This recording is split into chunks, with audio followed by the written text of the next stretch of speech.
Bonsoir, bienvenue à vous en direct sur Public Sénat. C'est une guerre de l'information qui s'engage autour du conflit syrien.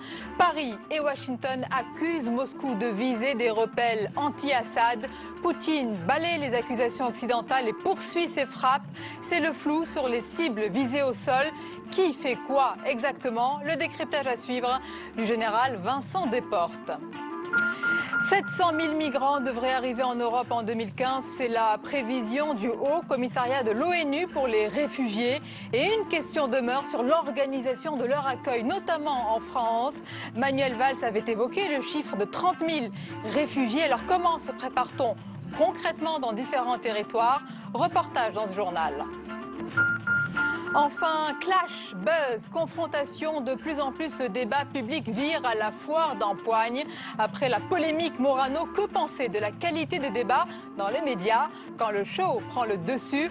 On en parle avec Géraldine Mühlmann, professeure à l'Université Paris 2.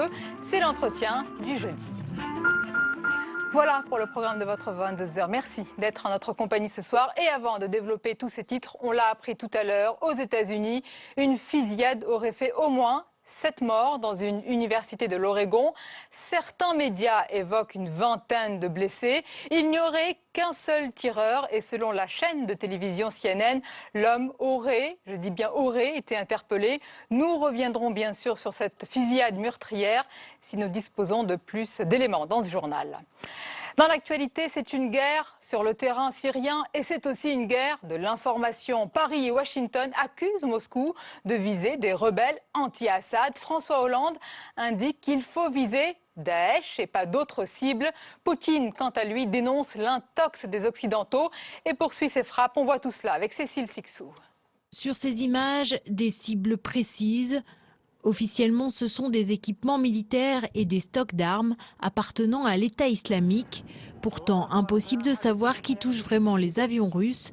Ce matin, Laurent Fabius ainsi que le commandement américain ont émis des doutes. L'armée russe aurait visé des positions de résistants. C'est une chose de cibler l'État islamique. Nous sommes évidemment inquiets que ce ne soit pas le cas. Déclaration balayée par les Russes. S'ils interviennent en Syrie, c'est pour combattre tous les groupes terroristes, peu importe qu'ils soient de Daesh ou des groupes rebelles opposés à Bachar el-Assad. Si ça ressemble à un terroriste, si ça se comporte comme un terroriste et si ça se bat comme un terroriste, c'est un terroriste. Version contre version, Jean-Pierre Raffarin appelle à la prudence. États-Unis et Russie sont entrés dans une guerre de l'information. Nous sommes aussi dans une guerre, dans une bataille d'intox. On voit que les États-Unis sont très engagés contre la Russie sur ce sujet. Donc soyons très prudents sur les informations qui nous parviennent. La machine médiatique en marche. Ce soir, François Hollande réclame que les frappes visent Daesh et rien d'autre.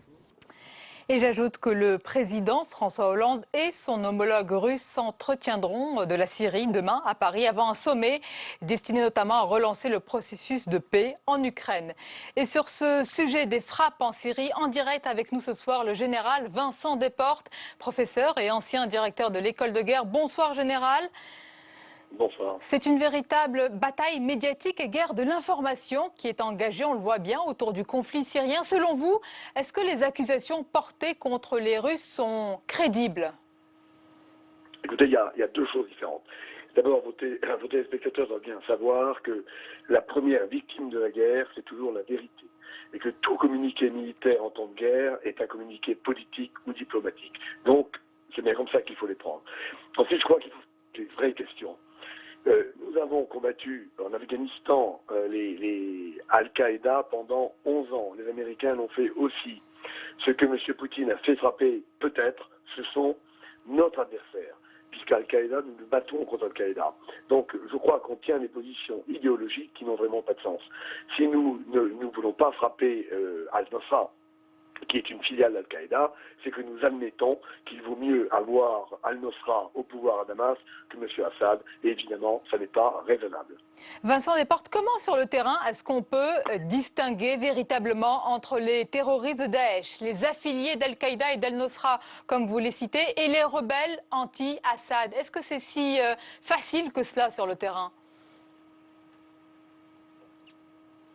De 2000 factions différentes qui se battent en Syrie, néanmoins, Général Vincent Desportes, on a du mal à vous entendre. Merci en tous les cas pour cette analyse sur ce sujet des frappes en Syrie. Dans l'actualité ce soir, un chiffre à présent, 700 000 migrants devraient arriver en Europe en 2015. C'est la prévision du Haut Commissariat de l'ONU pour les réfugiés et une question demeure sur l'organisation de leur accueil en Europe et plus précisément, qu'en est-il en France? Manuel Valls avait évoqué, souvenez-vous, le chiffre de 30 000 réfugiés. Alors comment se prépare-t-on concrètement dans les différents territoires? C'est un reportage de Flora Sauvage. Comment se répartir les rôles? Qui, de l'État ou des collectivités locales, va prendre en charge l'accueil des 24 000 réfugiés? La question était au cœur des débats ce matin au Sénat lors d'une table ronde à l'initiative de la délégation aux collectivités territoriales.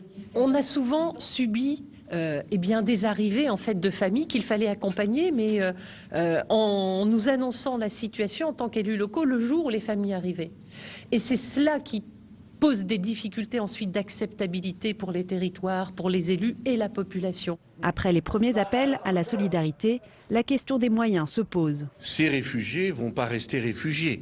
Il y en a un certain nombre qui vont retourner dans leur pays, mais il y en a aussi un certain nombre qui vont rester. Se pose pour moi, en tant que président de conseil départemental, la question de l'ouverture des droits au RSA et à l'accompagnement social. Pour le moment, nous n'avons aucune compensation pour cela. En guise de réponse, l'État rappelle qu'il a promis une aide de 1 000 € par place d'hébergement créée. Chacun campe ainsi sur ses positions. C'est une incitation bien sûr, mais c'est aussi pour compenser un certain nombre de charges, notamment des charges très matérielles qui vont incomber aux collectivités. Une aide de 1 000 € bien dérisoire aux yeux des élus locaux. Aujourd'hui, la question financière n'est pas réglée. Et donc là, il y a certainement encore, de la part de l'État, des précisions qui devront nous être apportées. Au total, l'État va dégager 15 millions d'euros au titre de l'aide aux communes. Des communes qui ont mis en garde ce matin les représentants de l'État face aux difficultés liées à l'accueil des réfugiés. Situation bloquée ce soir à Air France. Après l'échec hier des négociations avec les pilotes, le groupe se penche sur de nouvelles mesures à prendre. Elles pourraient être drastiques. Une réduction de 10% du réseau long courrier d'ici à 2017, entraînant plusieurs centaines de suppressions de postes, tant chez les navigants que le personnel au sol. Alors devant l'urgence de la situation, le Premier ministre appelle ce soir à la reprise des négociations avec les pilotes. J'appelle chacun, dit-il, à faire preuve d'une très grande responsabilité. Il faut que chacun participe à l'effort.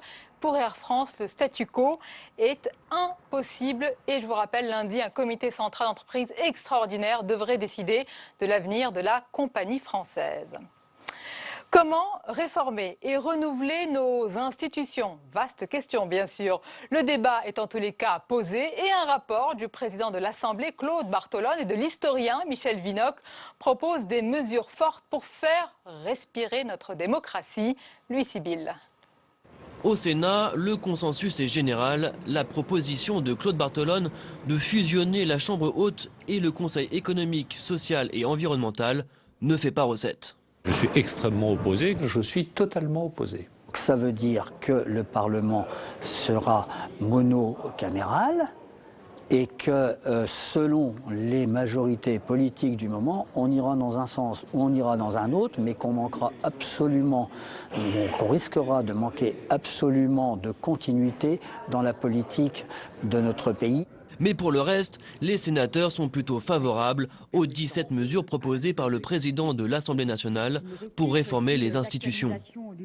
Parmi les plus consensuelles, limiter à 3 le nombre de mandats consécutifs ou encore baisser le nombre de parlementaires. Dans le fonctionnement de nos assemblées, on a bien compris que le budget ne sera pas exponentiel. Si on me dit qu'on sera moins ici au Sénat pour avoir un cabinet comme dans les pays anglo-saxons qui me permettront de contrôler mon exécutif et de fabriquer la loi, je tape tout de suite dans la main. Le groupe de travail mené par Claude Bartolone et l'historien Michel Vinocq est aussi favorable à une dose de proportionnelle aux élections législatives, promesse de François Hollande non tenue. Monsieur Bartolone, qui passe sa vie à nous reprocher de courir après le FN, ça ne le gêne pas de proposer un mode de scrutin qui mettrait 100 députés FN à l'Assemblée nationale.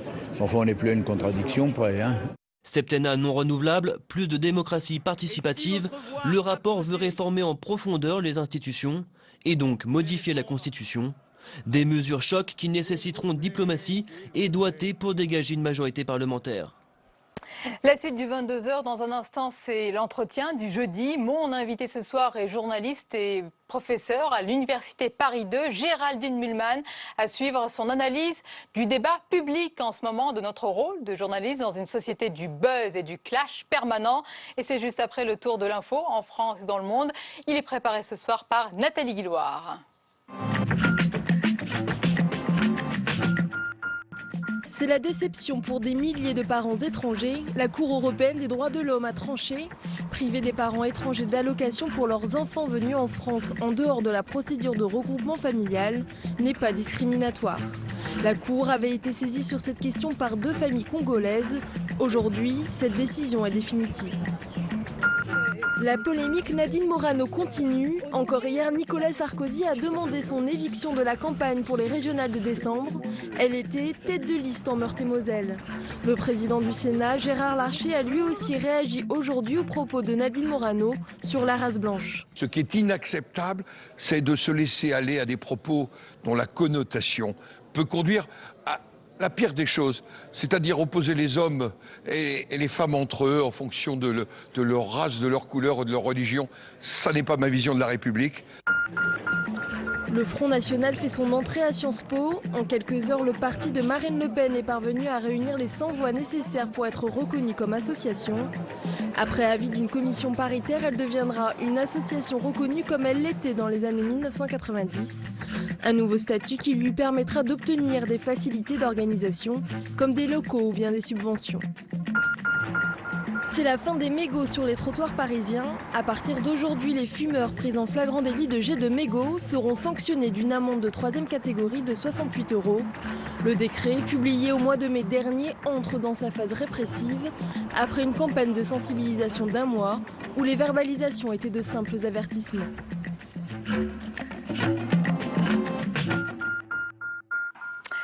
L'entretien du jeudi 22h avec mon invité ce soir, elle est professeure d'université, journaliste également. Géraldine Mühlmann, bonsoir. Bonsoir. Et bienvenue. Alors cela fait des jours, 5 jours précisément, que les questions et certains débats tournent autour de la polémique Morano et de ses propos. Qu'est-ce que ça vous inspire? Quel regard vous portez aujourd'hui, j'allais dire, sur le niveau du débat public? Avant la question du niveau, il y a le problème de cette durée, quoi. On n'en peut plus, enfin on n'en peut plus. Là, il y en a plein encore, les chaînes d'infos. On demande à n'importe qui, et toute la journée, ce qu'il pense de ce débat. Vous savez, le buzz, ça a toujours existé, hein. Dans les salons du 18e, à la fin du 19e siècle, avec la grande presse moderne. Ce qui est un peu nouveau aujourd'hui, c'est normal qu'il y ait du buzz, mais ce qui est un peu nouveau, c'est que c'est cette durée, et surtout on ne parle de rien d'autre, presque de rien d'autre, pendant cette période. Et je trouve que du coup, il y a un étouffement, si vous voulez, de la curiosité qui est inédit quand même, à ce point. Il y a une recherche active de ce buzz, de ce clash. Je sais que vous avez consacré, je crois, votre thèse justement au regard journalistique, vous allez nous en parler. Mais aujourd'hui, on le recherche, on le suscite même. Oui, mais ça, c'est normal. Si vous voulez, le journalisme moderne a voulu qui est né à la fin du 19e avec le reportage. On a traité plein de choses. C'est un journalisme narratif qui raconte des histoires, des faits divers, mais aussi d'autres histoires. C'est normal qu'il fédère. Je veux dire, il veut s'adresser au plus grand nombre. C'est aussi sa forme d'indépendance par rapport à certaines chapelles politiques. Il veut s'adresser à quiconque. Donc c'est normal. Il y a un patron de presse à la fin du 19e qui disait les news, les infos, c'est anything that makes people talk, c'est-à-dire n'importe quoi qui fait parler les gens. Donc il y a toujours des histoires dont on parle. Bon. Mais le problème, c'est la dose d'autres choses, la pluralité, si vous voulez, des autres informations. La diversité, voilà. Oui. Et là, ce qui me trouble, c'est le séquençage. Avant, on avait le zapping, on passait d'un buzz à l'autre. Je trouve que ces dernières années, et c'est vrai que les chaînes d'infos, et là, si on contribuait, parce que je pense qu'elles pourraient faire autre chose, hein, aussi, elles ont contribué à un séquençage. C'est-à-dire qu'il y a toute la journée, pratiquement, on ne parle que de ça. Bien sûr, il y a quelques magazines, mais on a vraiment l'impression que ça remplit certains trous. Et je crois, franchement, je pense que les gens ont assez là. Et du côté des responsables politiques, Géraldine Mühlmann, est-ce qu'il y a une forme de schizophrénie? Parce que certains dénoncent à juste titre parfois, une politique spectacle et ne veulent pas aller dans certaines émissions et d'autres au contraire s'y prêtent plus facilement. Est-ce qu'il y a un double regard? Il n'y a aucun doute que les politiques ont lâché là-dessus il y a très longtemps. Ça aussi, c'est pas très nouveau, si vous voulez. Kennedy faisait ça bien avant, même s'il se commettait moins dans les médias, mais on allait le chercher dans un tas d'endroits. Non, je crois que la question de l'image a beaucoup évolué et que les politiques vont n'importe où. Il est vrai aussi que des émissions de plateau, en France, il y en a plusieurs, il n'y en a pas 36 qui font de l'audience. Donc c'est the place to be, quoi. C'est là qu'il faut aller. Et pour vendre un livre, c'est pas toujours une partie de plaisir pour les écrivains. Et pour les politiques, je pense que ce n'est pas toujours facile. Mais c'est un jeu qu'il faut jouer. Vous avez présenté une émission politique sur France 5. Vous receviez et vous avez mené des débats et des interviews politiques. Est-ce que vous accepteriez ce rôle de polémiste ? Vous considérez qu'il y a une différence aujourd'hui à faire vraiment importante, une nuance entre le journaliste et le polémiste, le journaliste avec sa neutralité et quelque part sa mission vis-à-vis du téléspectateur ou de l'auditeur, et puis le polémiste, c'est tout à fait autre chose, avec des avis tranchés? Quand je faisais de l'interview, j'ai refusé toutes les émissions où je devais donner mon avis. J'en faisais avant, sur RTL par exemple, On refait le monde, j'y étais 7 années. J'ai arrêté à peu près à ce moment-là parce que je ne me voyais pas donner mon avis toute la semaine et interroger un politique le dimanche. Pour vous, c'est incompatible? En simultanéité, c'est assez incompatible.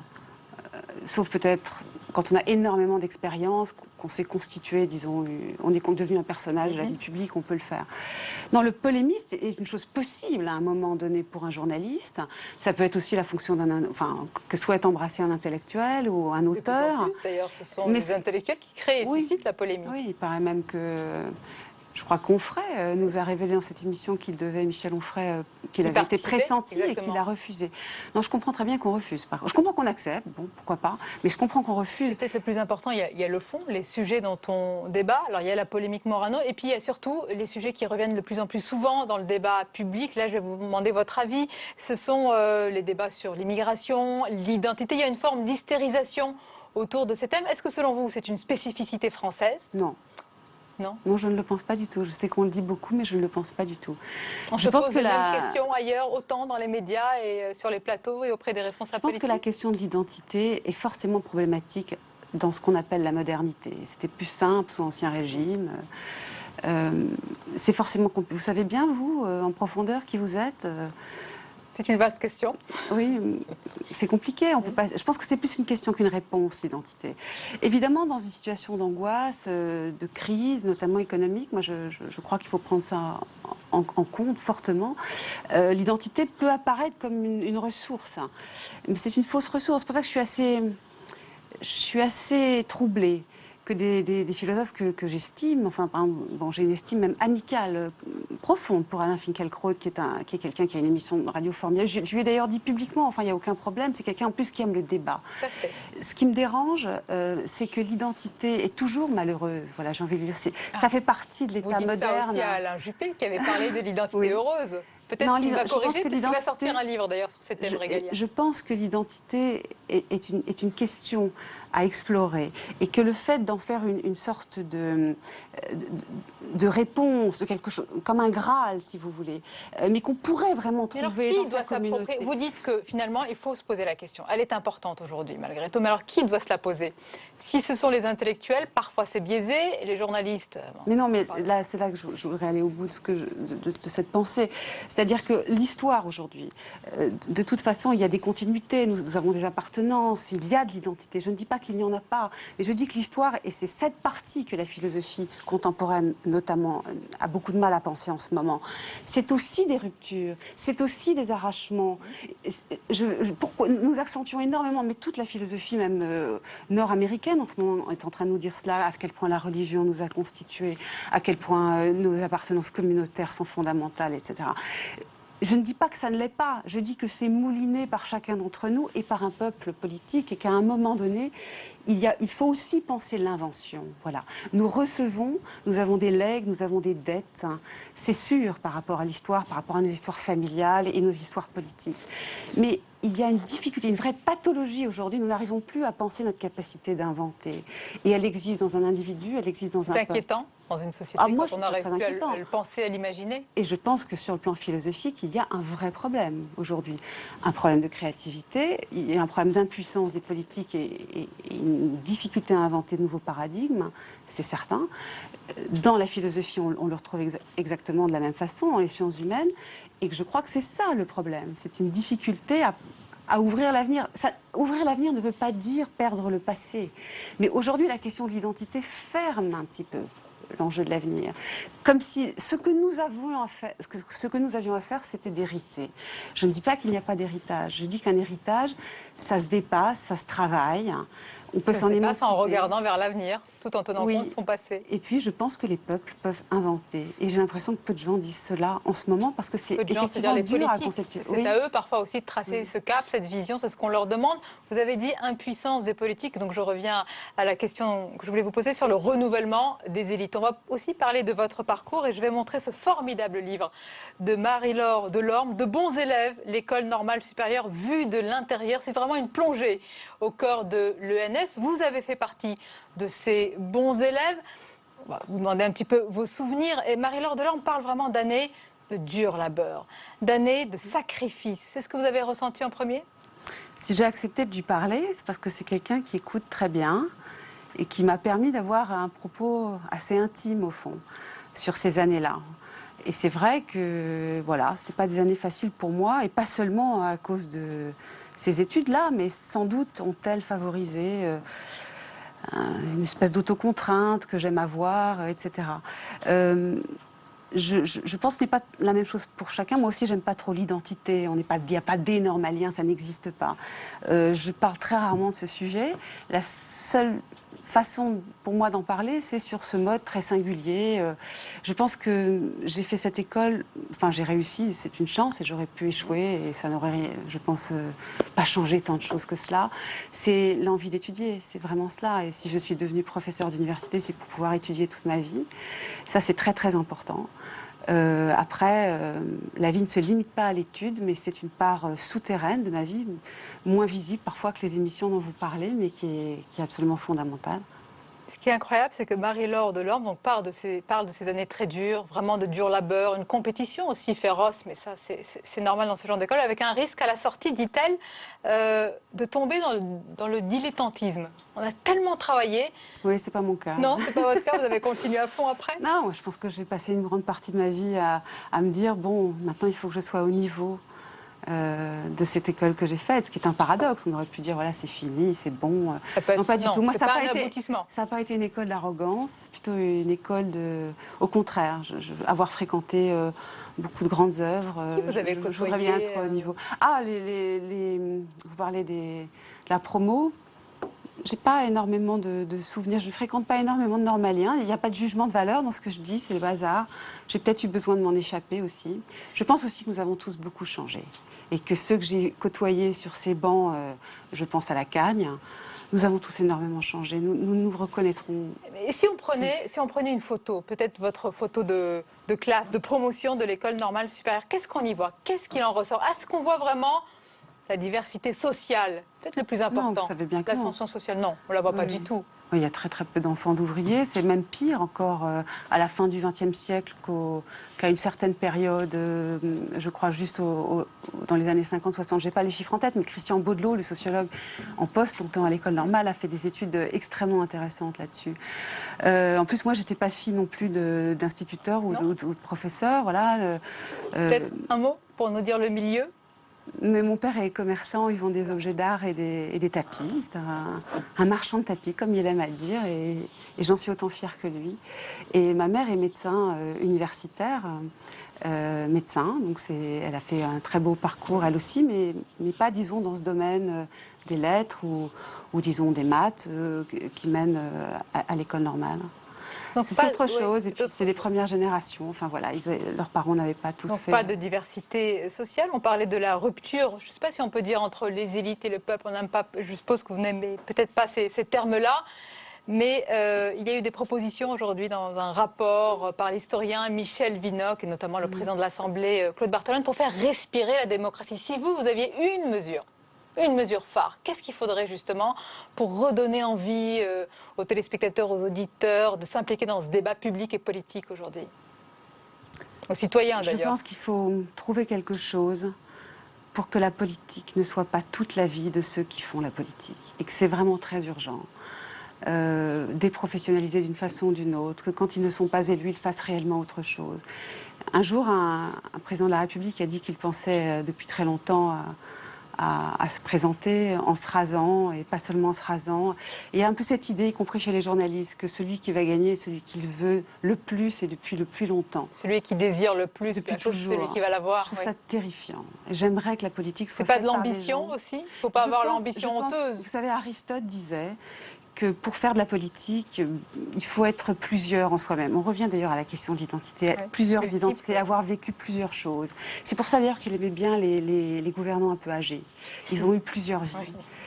Je crois que le personnel politique, en particulier national, parce qu'au niveau local, il y a des gens parfois très intéressants, a fait tout le temps la même chose, il a beaucoup rêvé, et il y a quelque chose d'un peu monolithique. Quelque chose qui en ce moment, est perturbant, je trouve. Géraldine Milman, comme tous les jeudis, je fais réagir notre invité. Vous allez le voir à une semaine qui est croquée en dessin par notre dessinateur Hervé Baudry. Vous choisissez un dessin, on le commente ensemble.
Qu'est-ce que vous choisissez? Qu'est-ce que vous interpelle?